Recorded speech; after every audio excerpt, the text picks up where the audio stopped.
friends, welcome back to the C&T Review. This is where we review anything from food to fashion and everything in between. And I know you're excited to get into what we're going to talk about today. But before we get started, you already know what to do. Sing the song with us. Or sing like, comment, subscribe, notification bell, like, comment, subscribe, notification bell, like, comment, subscribe, notification bell.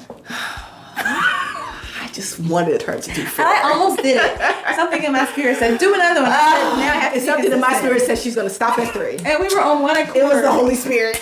Just the same spirit that speaks to you is the one that speaks to me. Amen. Want to do it? Yes, my Bible said. Hey, one spirit. In one spirit, huh? Amen. Praise the Lord. Praise the Lord. All right. So we are going to move forward. Now we're just going to take a more chill approach, right? And talk about our favorite pastime, books and movies. Yes, and together into one. Book adaptations. Our favorite. We love to hate them, honestly.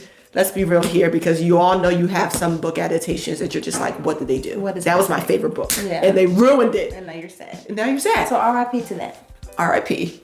R.I.P. R.I.P. Yeah, that's song. I know, but I wanted to R.I.P. Yeah, R.I.P. It's a real song, okay? So yes, so we're going to talk about a popular Okay. I don't know if I want to use the word popular because it was a popular book. I'm not sure if the movie adaptation was popular. I'm not entirely sure about that. But today you're going to hear our opinion on Redeeming Love. Yay!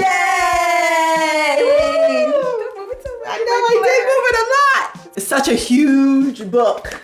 See all I mean? It's all 400 pages. It is by Francine Rivers, New York Times best-selling author. Yes.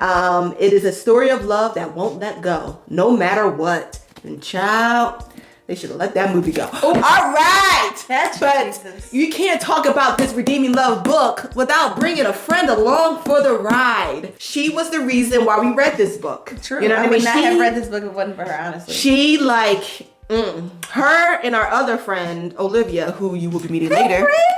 Later on another episode. Stay tuned for that. They constantly talked about this book over and over and over again.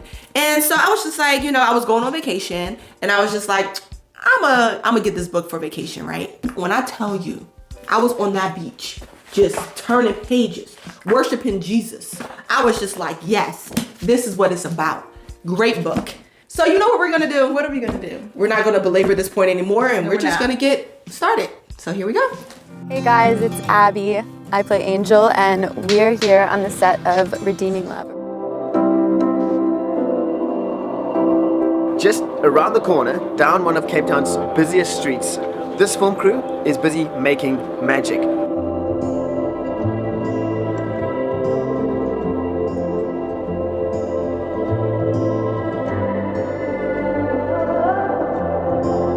This book has literally changed countless lives, and this movie will change, I believe, even substantially more lives. I'm not a Christian, and this book makes me want to believe.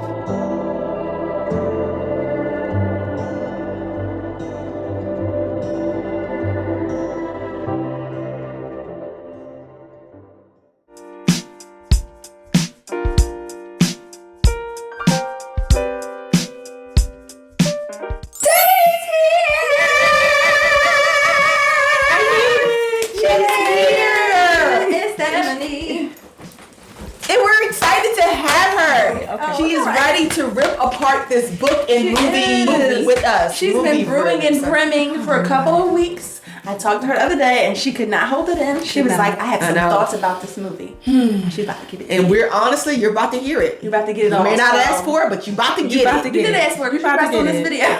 You about to get it. So you did ask for it. Oh, crap. So let's get started with some questions. Yes. The first question, a fun question. Yes. What is your favorite book turned movie?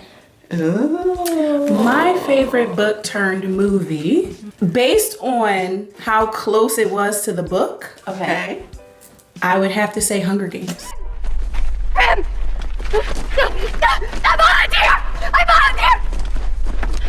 volunteer as tribute. I believe we have a volunteer. You did say that before. I actually remember that. I think we were somewhere and she mentioned that before. I remember you saying It was Hunger that. Games. Hunger Games. The books were there were parts of the book that they had to take out because it was a lot of like inner dialogue, but it made sense, you know? Okay. But they still very closely like follow the book. In any part of the movie, like I know people said that the last 2 movies, it was kind of boring. That's because the book was boring. I'm cracking up. So it was closely. So they did what they needed to do. They did what they had to do. They gave, and they saw and conquered all of that. So that's fun. My favorite book turned movie, book adaptation, right? So, of course, my first thought was a Nicholas Sparks movie turned book, Safe Haven. Love the book. I really enjoyed the movie. I really did. So that's my first thought. But then I started thinking, and I was like, man, if I could get a little leeway in this like adaptation sort of realm, right? So technically, I think my favorite would be a movie based on the Shakespearean play Twelfth Night. She's the Man. It's more of an adaptation. I absolutely love that play, and I love that movie. It's more of it's like a modern retelling of the movie. So I was like, I'm just gonna play on that a little bit. Asked me if I like cheese. Okay. Do you like cheese?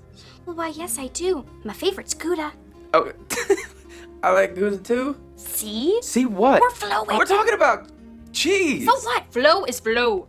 That's my plot twist. I was gonna say. For the loop. I thought it was gonna be Safe Haven. No, but I really love that play. I do like that movie a lot. So I'm gonna say my favorite book turned movie, honestly, is the Harry Potter series.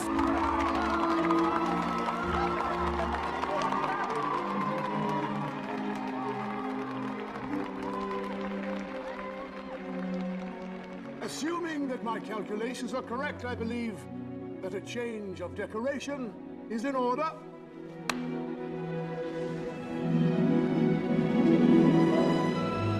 Gryffindor wins the House Cup. I'm a big Harry Potter fan. I actually watched all the movies a trillion times before I actually read the books. So I actually haven't read them all, but I read more than half, so that's a pretty good percentage. All right, let's get into redeeming love. The thing you all been waiting for. All right, we're ready. We're gonna tell you. It was a heavy size for me. Let's look at my book. I'm gonna actually put a picture of my book right If you go to edit, we all have to help out. Yes. Redeeming love. For all those people that have not read this book, okay. Yes. I'm gonna give you a little background. It is a loose-ish. I don't want to say loose-ish because I actually think it does the story really well in the Bible. But I think they call it a loose retelling. They call it a loose retelling of the Hosea story, and when God told him to marry the prostitute, and to constantly run after her again and again, basically telling him, yeah, your wife gonna cheat on you multiple times and gonna run away. And then God was like, but you know what you gonna do? Gonna love her anyhow. Woo, praise the Lord. So I don't want to say it's a loose retelling of that biblical story. Because I think it's a modernization. I like think what you said. She's the yeah. it's like they. I think Miss Francine Rivers does a wonderful job at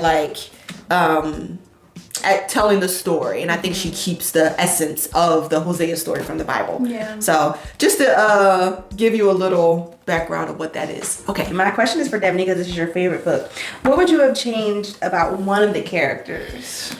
In the book, I don't think I would have changed any of the characters. I think that the characters, each character, I understood them. I understood where they were coming from.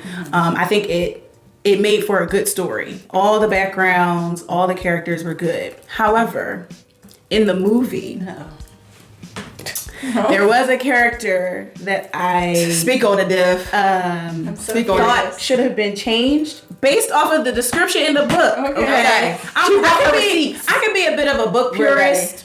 And I think the book, this is it. Like, this is the canon, right? And so, based off of the description in the book, She said, Mr. Michael Hosea. Michael Hosea. Turn to the text. It's the main. in your Bible. Michael Hosea is the main character. It's the main man. It's the main man. Okay. Angel is the love interest. I don't know if we should have said Maybe, that, but I don't know.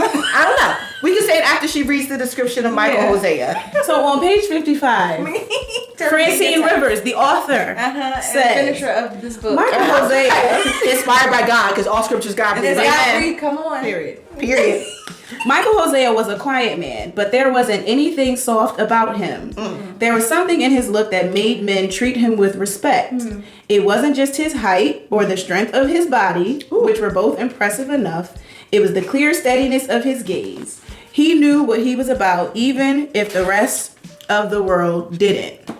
And I didn't get that from our wonderful actor that played Tom Michael Lewis Hosea. is his name. We put him all out there. No, great actor in general. Maybe not for this particular role. But that is the character that I would have liked to see change based off of the description. You know, I was expecting a bigger person. He was a farmer, and so I expected him to have a little bit more muscle, just from like, you know, a little bit more hair on his face. working in the field. That too, A little bit more burly. a little bit more. Like he you know? worked a little bit. Yeah. Little beard. Little beard, little something. couple scars. Didn't even have calluses on his hands. Like he did some work. Something, a little tan from being Something out in the that sun. showed that he was like Man, he worked one day in the sun. Not all of them. That's what it looks like. I'm cracking up. Chloe, go next. Because I feel you being persuaded. No, I'm not being persuaded. No, I actually agree with. The thing is, I think I actually.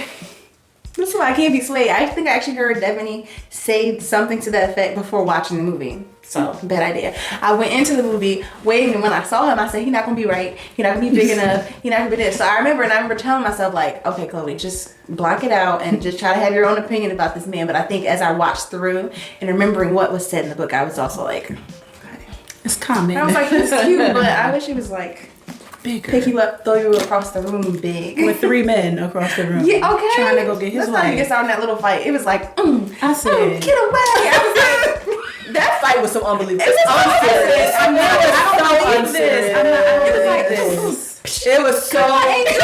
It was so unserious. Yeah, I was like, it was so unserious. I was just like, it literally felt like it looked from a whole other movie. It was so serious. Yeah. Like, do you want to stare at me? And they came downstairs, it was like, and it was like another movie inserted, and then it was like, now we back to this movie. Yep. Let's go back. Yep. I was like, what just happened?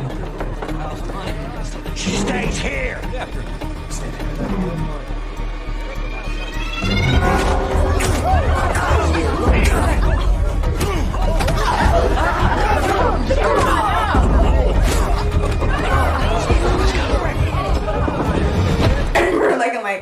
I'm sorry, what? Yeah. But anyway, I digress. I was a little disappointed, honestly, in Paul. I don't know why. I just felt like the way Miriam was like fawning over that man, how she wanted him so bad. When I saw him and his little whiny self, I was like, you want to not look at Michael.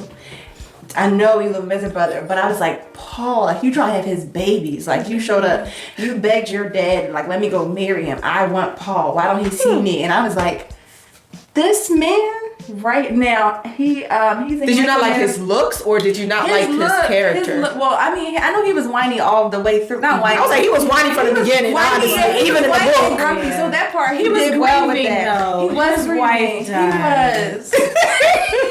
He was. He was whiny, but I mean, no, the look, like it was the whole look, like she was pining for him, and I was like, I don't see it. And then I googled him, and I was like, totally different man. Like I was like, he's actually handsome out here, and then he's 40-something supposed to be. I think in the book I was confused. To help me out, I was like, was he supposed to be substantially older than Miriam, just in general? Because I was like, how old is he really in his character? Well, we all know that back in biblical times, men was. I know. No, but I okay, was so like, Michael how was old is he? 26 and Right. Tess was his younger sister. Okay. So I'm going to say maybe a little younger or maybe close to Michael's age. But I think Miriam was younger than. She was She was like She was 16. She's like 16. But like he still, even if he was supposed to be 26, he looked much older and like just I don't know. I just didn't like it. And then him popping up at the end, it was funny to me because when in the book, obviously Miriam sends him after Angel, and when she's like, oh, I guess he's telling him that Miriam is pregnant, and she's like, oh, he's going to add addition to the house, yada yada, and he's like, no, Miriam's my wife, and she was like, what? I was like, I felt shocked too, because I was like,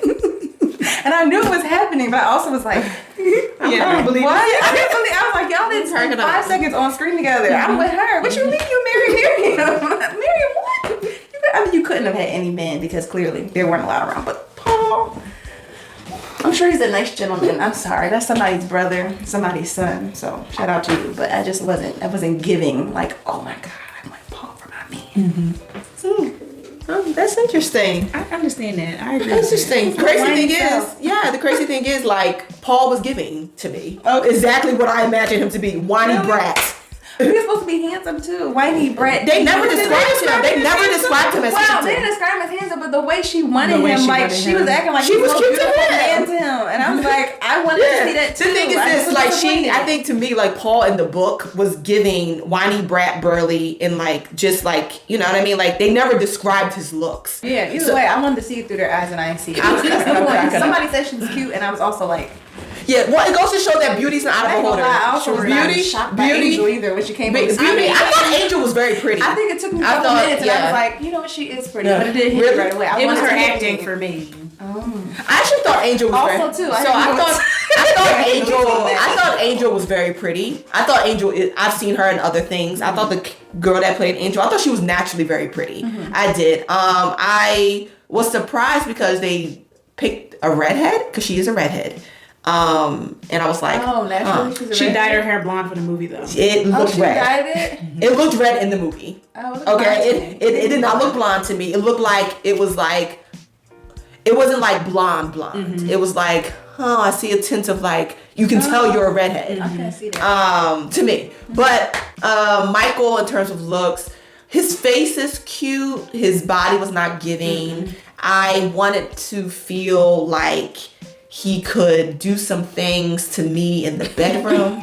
Because I remember when I read the book and they described him, I think I texted Deveney and our friend Olivia, who we mentioned before, and I said, first of all I want is for Michael to throw me. I'm cracking up. And I'm a tall girl. I am 5'9". Same. So not a lot of men are probably going to, like, you know what I mean? I'm not skinny either. So I got some curves on me. So that means you're going to have some muscle. You need some muscle to like pick me up. And I thought that Michael was supposed to do that. And then I saw the movie and I was just like, it's giving skinny. It's giving you could barely lift me. It's giving what were they thinking? It's giving why. And it's giving like, and also the height difference, right? So like to me in my brain, I pictured Michael to be 6'3", very buff, and Angel to be maybe like 5'5", 5'6"-ish. I pictured her a more petite-ish woman, maybe with long legs, because you can be short with long legs. Maybe like with long legs, but like I didn't picture her. But their height difference was giving like I'm 5'9", 5'10". That's what it was giving to me. Yeah. And another character that I was like about, I guess I was shocked by, was Duke. For those of you who don't know, Duke was the one that basically trained Angel into the prostitute lifestyle. That's what he did. And he, like, I pictured him like he was supposed to be this like really scary man. I didn't picture him attractive, I will say that. And he's kind of attractive in the movie. If y'all don't know who that is, I forget his name, but he's the guy from Grey's Anatomy. What's his name, Deveney? Eric Dane, right? He's actually really handsome, right? He was actually called what? McDreamy. He's very steamy. He's very steamy. Okay? He's very steamy, right? So when he walked in, he was all smooth and suave with it. I was just like, oh. No, but if you think about it in relation to an 8-year-old child, like she's gonna think he's scary. That's even because he's a grown man. Yeah, but that's what I'm saying. So I don't think that he necessarily was. He didn't have to actually be scary, but to Angel, he was scary. That's a good point, but I still pictured in my brain someone not cute. Like I just pictured him as just like this, like, oh yeah. No. And because that type of behavior is not cute. And maybe that's why. Duke, I definitely pictured him to be like really suave and Deveney. I did not. I thought he was going really fancy. No, I thought he was going to be put together, which he was. I thought he was going to be very fancy in terms of his outfits and his style and his look, but I didn't think he was going to be cute. Yeah, but another thing in the book, people didn't know that he was messing around with little girls. They did. So he was able to keep up that type of facade because of how he looked. Right. Yeah. So that's another thing. Like, he had to be suave. He was probably good looking. He obviously was rich. Right. The fact that he was able to get away with that for so long and people didn't know that that's who he was, that tells me that outwardly he had some charisma. He was very suave. Like, you can't be ugly and have charisma. I just didn't think he was going to be cute. That was it. Like, I didn't care about the suave or the charisma because all those things absolutely true. I just didn't think he was going to be McSteamy. I was just like, oh, well, shout out to McSteamy. All right, McSteamy. You're McSteamy, but you're terrible. Absolutely. Do better. All right.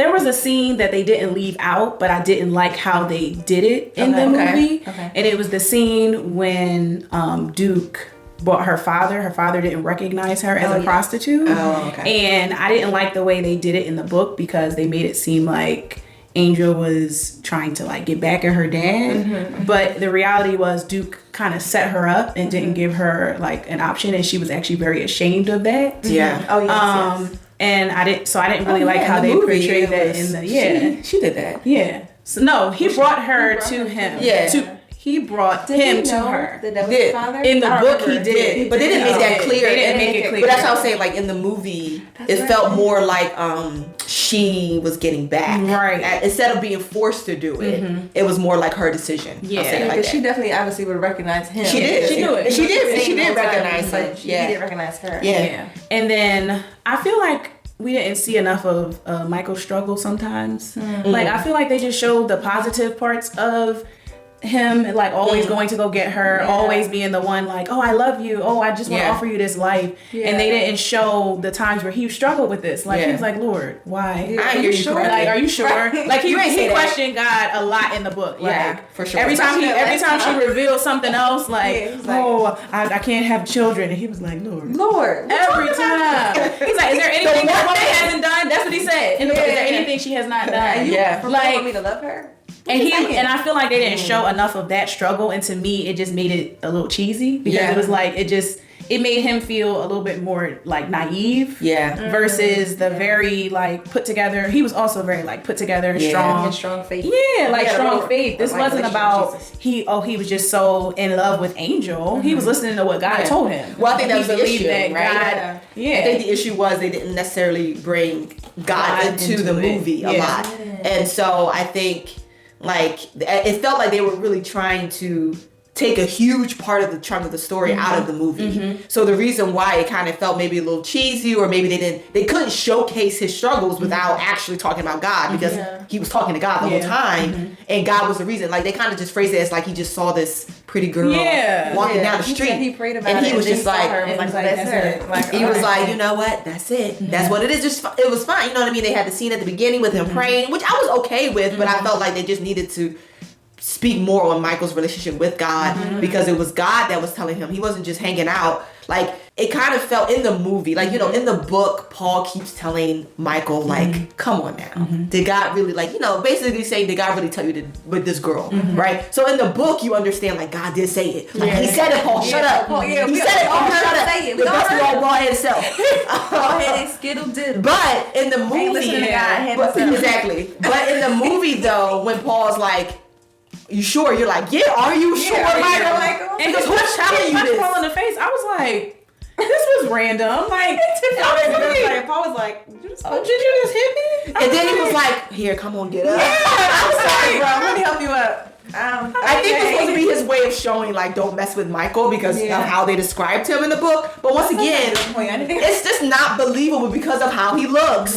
He's just not this big. He's not this man that's like, you know what I mean? Like, it just doesn't command attention. I feel like, don't get it. And I think that part was missing, like you said, the fact that it was God, because Michael, he could have had any woman that he wanted. He was described as being very attractive and like big. Yeah, for sure. And the only reason that he was pursuing Angel was because this is what God says, and not so much I'm obsessed with this pretty woman. It had nothing to do with that. But that's how they portrayed. That's how they portrayed it in the movie, for sure. And then the last thing was Angel. I felt like the way that the actress portrayed her. She wasn't as composed as she was described in the book, like very stoic. And I felt like the actress, she was more like, I don't want to say nonchalant, but like, I don't know. I guess I didn't get the hardness in her. Like, and I felt more for Angel in the book than I did in the movie. In the movie, she was getting on my nerves. I was like, girl, like, you know, she was very much more sarcastic. But in the book, you could see that she really felt ashamed. She was really, she felt like she wasn't worthy. She knew she was a prostitute, and she looked up to Mike, or not looked up to Michael, but she didn't feel like she deserved love from Michael. And I didn't see that in the movie. Like, it just felt like she was like, just leave me alone. I just don't want to be, you know. I mean, there were parts that they would show, but the way she was in the river trying to scrub herself, I said, the way they threw this in here with no flow. It was so racist. It was like, you just didn't care. And Yes. It was like, I'm unclean. It was like, 5 seconds. Yeah, you was just, he just brought you back. You know? Like, give it a second. Yes. Let me see you. But that was because they didn't portray it. Yeah. But she wasn't portraying that in the movie. Like, the fact that she was ashamed of who she was. She wasn't proud of it. But she had a facade that made it, you know, she, like I said, she was a lot more composed. She was carrying like a badge of honor, like, like, oh, and I came and got me out the whorehouse. I was like, yes, he did. That's how he been. Like, I actually like that scene. Not gonna lie. Which one? When she was scraping herself? I did. Okay. It was actually my bar's very low, but also it was my I agree. It felt disconnected, I guess, from the rest of the movie. That's good. But it actually was my favorite scene because it actually displayed a very true sentiment. Like, you know what I mean? I appreciated it because it's, you know what I mean? That's how she felt in the book. This unclean woman that was, she was just trying to scrape it off, and it's like, that's not how that works, man. But I did like that scene though, because I was like, oh, that's a little glimmer of the book there. I see what you did there. I see the book kind of I did. For me, I would say a scene that I would say not something that they should change, but they should absolutely get rid of. They should have honestly just gotten rid of the whole Miriam Paul thing in the movie. So in the book, they play a huge part, right? Yeah. Huge part in the whole story of Michael and Angel. Beautiful secondary story of interwoven relationship. Love it. Great. In the movie though, I'm pretty sure Paul showed up. The movie's like 2 hours and like 15 minutes or so. Paul showed up finally on the screen, and I was like, I clicked my time I was watching it on my laptop, and I clicked my time like, there was 40 minutes left. And I said, oh, what they about to do? And here's Paul. Like, huh? Because I knew, because they hadn't introduced Miriam yet. They just got to Paul. And I was just like, they could have left this out. Because I knew in that moment, I was like, they're going to rush it. They're going to rush it. Because there's only 40 minutes left. And that includes about 7 minutes of credits. Of credits. So I was like, I knew it. I was like, they're gonna rush it. And what did they do? They did. They probably do it again. But they did it. They rushed it so much. Like, it was like a blink and you miss it. There was Miriam. And then it was like, because Miriam didn't show up until like 30 minutes left, because they spent a little time on Paul and trying to develop that relationship. And then Miriam popped up and it was literally like 30 some minutes left. And I was just like, bruh. And then it was in and out. Then it was done. Then and then next thing you know, she was pregnant. With Paul's baby. And I was just like, they could have just, and I know that might have like, I don't know, it might have done something.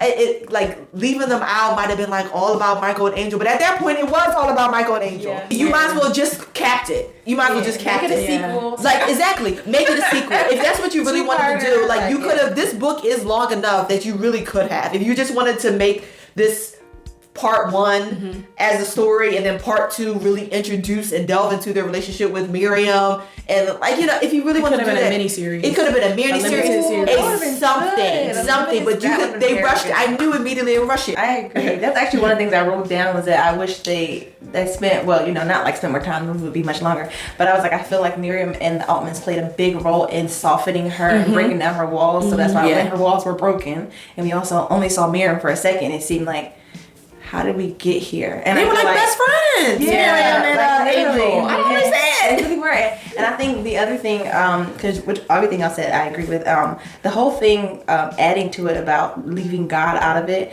I think Angel, her fighting with her demons, the whole movie obviously was left out because we couldn't hear her inner thoughts. But like, they didn't find a way to show us that. So then at the end, when she was back with Duke and he put her on stage, and in the book she's like, I want to believe, or whatever she says, because in the movie she says, I want to believe, and she starts crying. And then she starts to in sing the book she sings Rock of Ages, which is something she learned wanted them from to the do that. Altmans. And I was like, oh, she's gonna sing Rock of Ages. Didn't sing a thing. No. And then she just said he likes little girls. And so that whole like reckoning of like, I want to believe, kind of felt like it didn't show me that she was struggling with it. It didn't seem like he weren't believing. Like, I know she said, my mom prayed and he didn't do nothing. Like, I get like, you're an unbeliever, but it didn't show me that you were trying to or fighting with it at all. It was like, I don't believe in him. And then it was like, I want to believe, Lord. And I was like, how did we get here? God, I want to believe. I do. And then I was mad we didn't get the end. Like, literally a whole part. And then we when they the house of Magdalena, when they that guy who freed her, all that. I was like, you just get all of that. The guy that freed her, he was like Godspeed, and then laughed in the movie. I was like, was he an angel? No, that was supposed to be the guy in the movie. I know. I was like, he's about to be an angel now. He has no part now. He's just like that. He was just supposed to be a guy that helped him, not a guy that pretty much she stayed with that guy for like 2 years. And helped her get her business and got her on her feet. I was over it. Like, it was a whole I was over it. By the time the crazy thing is, I actually thought the first half was okay. I was like, okay, they're really developing this. I actually thought it was alright, but it was that last 40 minutes. And then they were like, the moment Paul got on that screen, I was like, oh no. And then because of it was like rushed. Another thing I wish they had done, because the first time I watched the movie, I hadn't read the book in a while. Okay. And I would be confused. I said, so when did this happen? I wish they would put like 4 weeks later or like a year later, because it was something like, wait a second. Yeah. Because if you're gonna rush something like that, like even with the Altmans, because the Altmans have been there for a while. Because remember, the wife didn't show up pregnant. She got pregnant later on. So that was in a lapsed time. They could have said, they, showed like a montage and said a year later. They did do a montage, though, of when Angel, remember when she was going through the whole, like, becoming a farmer's wife? They did a little montage. And that was good. They needed to do it again. For other stuff, because they left a lot of parts out. Another part that they left out was, he went back and got her one more time. Oh, yes. In between, so he went to get her, he pulled her out of the house, the brothel. He went back again. That second time he went to go get her, she was not in a brothel. And I thought that would have shown that she was changing. Yeah. She didn't want to go back to that life. She went to work in a store or something at first, and he came to get her. And then that last time, obviously, you saw that she finally, was like, oh, I'm going to be a cook. It was his friend's store. Right. Yes. And I feel like, she stayed with him for like a couple weeks or something. Yeah. But I feel like that also would have shown that she was trying, because other than that, it also looked like something. It was Michael was just going after her, and it was like, why? Like, she doesn't seem like she's changing. I feel like they didn't show enough of her progression because she was, like you said, softening, and I think the Altmans also helped, like you said, with like that softening, and the character it would have made it not an Angel. We love a good character growth. Figure it out. I feel like when I was done, my main thought was it watched like somebody, like I would understand if I read the book. Like, if I didn't read the book, it was just like scenes strewn together. This is nice. But I was like, I didn't get the full, like, if I hadn't, and it just felt like you need to read the book. It felt like, if you want to get this correctly, read the book, and then you'll appreciate everything. Because we're just literally giving you scenes from the book so you don't have to use your imagination. It didn't read like a story that if I did not read it and I wanted to see it for the first time and I could be like, wow, this is so great. It felt like, you want more? Read a book. Well, like, that's the question. Should movies... That's a great question. Like, do they have to... book adaptations, like, do they actually have to read, like, you don't have to read the book? Because a lot of these book adaptations also are trilogies or series, so they have more time. And so this is just one book. So should they read like that? Should they read like, oh, you don't have to read the book, or do they have to? They have to be like, nah, go read the book and then come watch me. I don't know. I mean, it has to make sense though. Like, you can take stuff out if it makes sense. That's the thing. I think that, and that was just my question too, because you were like, it read like you have to read the book, and I think those are two different things, right? So it definitely read like that. It's like, does it have to necessarily read the book? I think the issue with the movie is just it felt like an incomplete movie. Not if it didn't read like, if they made it, and like you said, it made sense. Even if you didn't read the book, like if you read the book later and was like, what? That's different. But the movie still stood on its own. It would be okay. But it was just like, I feel like I got that because I just read the book. Like I just finished it and I just watched it and now I'm complete. But what if I didn't? Like I can't really appreciate it. I can just only be like, so that's what that house looked like, and that's what she looked like, and that's what the broth looked like. That's literally what I was doing. That's a good point. I was trying to imagine in my imagination, and I was like, well, that was an experience. And that's what Michael was looking like. No, all right. I'm crying. That's what I said. I'm crying.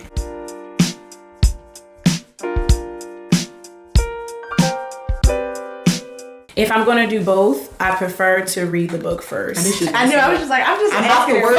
Funny thing. I remember when Hunger Games came out, and all my siblings and my cousin went to go see it, and I didn't go with them because I was like, no, I have to finish the book. She is never looking at me like, Dad, we're going to the movies tonight. I said, and you said, well, I'm not done. I gotta finish the book. So and I did. But so I do prefer to read the book first, I guess, so that I can see what the author wanted. I just feel like this is it. This is the canon here.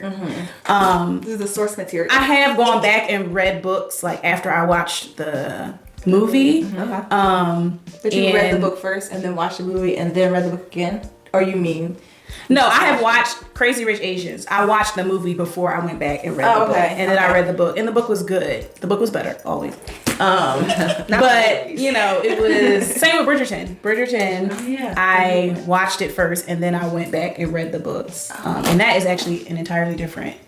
And what they take out of it, I actually enjoy both of those exactly the same. Yeah, people actually have said that they prefer the show Bridgerton over the books because people have said that the book characters are more mundane and boring, and the series has brought some life into them characters. I can understand that. The books are still great, but people said the books are good. But they said that the show they did a really great job of bringing life into kind of some boring storylines. Yeah, I was like, because they added that's on our list. That's how I looked at it. I was like, oh yeah, because we definitely talked about it. Shameless plug, if you go back to season 2, is that season 2 that we watched Bridgerton? Season 2. We'll go with that. That's 2 seasons ago. So you're behind. Actually, I don't know what season 1 is. Whatever. No, actually I think we did. It was season 1 and we talked about it in the premiere of season 2. I think so. We're doing our mukbang, which you also should watch. We ate Philly Shameless plug. So, yes. Hope you got all right, back to the topic at hand. Watch movie first versus reading a book first. Me, let's see here. So I'm a movie girl. So I most likely will always watch a movie. I don't want to say first, right? It's just what's going to happen, honestly. It's not like I plan for it that way. If I happen to read a book and then it gets made into a movie, great. But for the most part, I think movies are going to get made and then I'm going to be like, oh, intrigued enough to read the book.